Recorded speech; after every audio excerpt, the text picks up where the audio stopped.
శివుని శిరసు సింహాసనం పొందిన చంద్రుని గౌరవజనం నిన్నే చేసింది వేళా కోళం ఎక్కిన మదం దిగ్గుదిగా తగిన ఫలం దక్కిందిగా ఏమైపోయింది గర్వం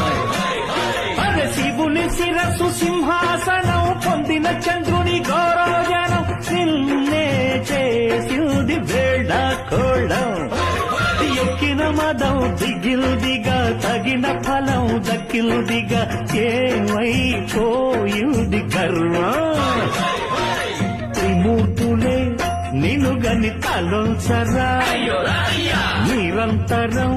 మహిమను కీర్తించరా నువ్వెంతనే అహం నువ్వే దండిల్చరా దండాలయ్యా ఉండ్రాళ్ళయ్యా నీ అండా దండ